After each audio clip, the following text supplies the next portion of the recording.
12월 11일 월요일 리딩 지저스 히브리서 8장 9장 말씀입니다. 8장 요점을 말하면 이렇습니다. 우리에게는 이와 같은 대제사장이 계십니다. 그분은 하나님 오른편에 권위 있게 앉으셔서 하나님께서 세우신 단 하나의 참 성소에서 예배를 주관하십니다. 대제사장에게 맡겨진 임무는 예물과 제물을 바치는 일입니다. 그것은 예수의 제사장직도 마찬가지입니다. 만일 그분께서 땅에 매여 계신 분이라면 제사장조차 되지 못하실 것입니다. 율법에 명시된 예물을 바치는 제사장이라면 이미 많이 있어서 그분을 필요로 하지 않을 것입니다. 이 땅의 제사장들은 하늘에 있는 참 성소에서 무슨 일이 일어나는지를 보여주는 단서에 지나지 않습니다. 모세가 하늘에 있는 참 성소를 언뜻 보고 장막을 지으려고 할 때 하나님께서 이렇게 말씀하셨습니다. 너는 산에서 본 모습 그대로 주위에서 짓도록 하여라. 그러나 예수께서 맡으신 제사장 직무는 다른 제사장들이 맡은 직무보다 훨씬 뛰어납니다. 그것은 그분께서 더 나은 계획에 따라 일하시기 때문입니다. 만일 첫 번째 계획인 언약, 옛 언약이 효력이 있었다면 두 번째 계획은 필요하지 않았을 것입니다. 그러나 우리가 아는 것처럼 첫 번째 계획이 결함이 있었으므로 하나님께서 이렇게 말씀하셨습니다. 조심하여라, 그날이 오고 있다.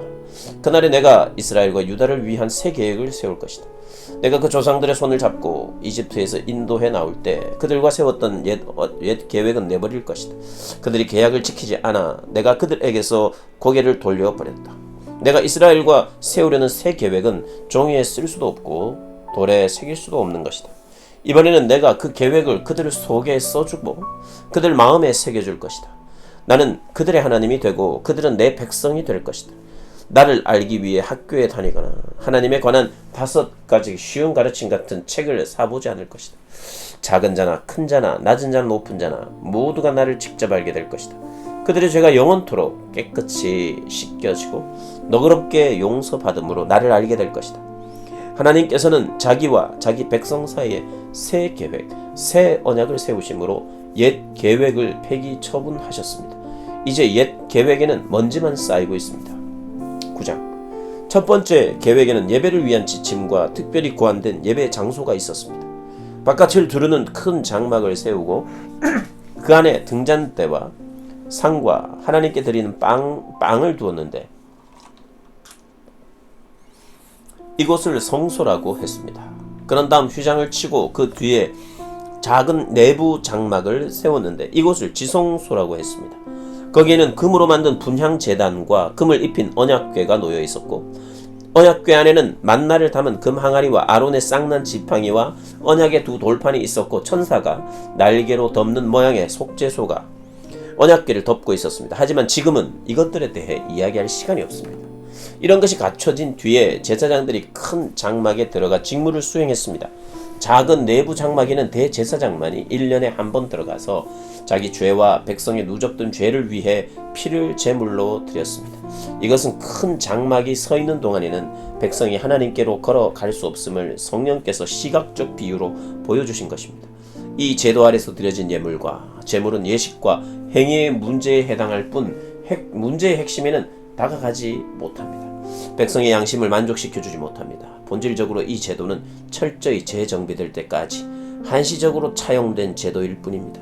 그러나 메시아께서 뛰어난 새 언약의 대제사장으로 오셔서 이 창조 세계에 있는 옛 장막과 그 부속물을 지나시고 하늘에 있는 장막인 참 성소로 영담론에 들어가셨습니다. 또한 그분은 염소와 송아지 피로 드리는 제물 대신에 자신의 피로 값을 치르심으로 영담번에 우리를 자유케 하셨습니다. 동물의 피와 정결 예식도 우리의 신앙과 행위를 실제로 깨끗하게 해준다면 하물며 그리스도의 피는 우리의 삶 전체를 안팎으로 얼마나 더 깨끗하게 해줄지 생각해 보십시오. 그리스도께서 성령을 힘입어 자기 몸을 흠 없는 제물로 드리심으로 스스로 훌륭해지려는 부질 없는 수고에서 우리를 자유케 하셨습니다. 그리하여 우리는 전력을 다해 하나님을 위해 살 수 있게 되었습니다.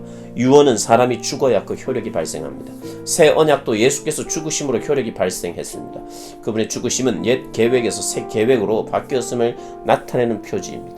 이 죽음으로 인해 옛 의무 조항과 그에 따르는 죄가 폐지되었고 상속인들은 자신들에게 약속된 영원한 유산을 받으라는 부름을 받았으며 그분께서 이 새로운 방식으로 하나님과 그분의 백성을 화해시키셨습니다. 첫 번째 계획을 실행에 옮기는데도 죽음이 필요했습니다. 모세는 율법 계획, 하나님의 유언의 조항들을 전부 낭독한 뒤에 엄숙한 예식을 진행하며 제물로 바쳐진 동물의 피를 취해 언약 문서에 뿌리고 그 언약의 수혜자인 백성에게도 뿌렸습니다. 그런 다음 이것은 하나님께서 명하신 언약의 피입니다 라는 말로 그 효력을 확증했습니다. 그는 예배의 장소와 그 안에 있는 모든 비품에도 똑같이 했습니다. 모세는 백성에게 이것은 하나님께서 여러분과 세우신 언약의 피입니다 라고 말했습니다. 사실 유언에 담긴 모든 내용의 효력은 죽음에 달려 있습니다. 죽음의 증거인 피가 우리의 전통 속에서 특히 죄 용서와 관련해 그토록 자주 사용된 것은 이 때문입니다. 이것으로 하늘에 있는 실체를 가리키는 그 모든 부차적 의식에서 피와 죽음이 왜 그토록 중요한 역할을 했는지 설명됩니다. 또한 지금 더 이상 동물 제물이 쓸모없고 필요 없게 된 것도 설명됩니다. 그리스도께서는 이 땅에 있는 성소로 들어가신 것이 아닙니다. 그분은 참 성소로 들어가셔서 우리 죄를 위한 희생 제물로 자기 몸을 하나님께 드리셨습니다. 옛 계획 아래에 있는 대제사장들은 해마다 동물의 피를 가지고 성소에 들어갔지만 그리스도께서는 그러실 필요가 없습니다. 만일 해마다 성소에 들어가셔야 했다면 그분은 역사가 진행되는 내내 되풀이해서 자기 몸을 드리셔야 했을 것입니다. 그러나 그분은 영단번에 자기 몸을 희생 제물로 드리셨습니다. 다른 모든 희생 제물을 대신해서 자기 몸을 드리심으로 죄에 대한 최종 해결책을 내놓으신 것입니다. 누구나 한 번은 죽으며 그 후에는 자기 삶의 결과와 마주해야 합니다. 그리스도의 죽으심도 단 한 번 일어난 사건이지만 죄를 영원히 제거하는 희생제물로 죽으신 것입니다. 그러므로 그분께서 다시 나타나실 때 그분을 뵙기 원하는 이들이 맞게 될 결과는 다름 아닌 구원입니다.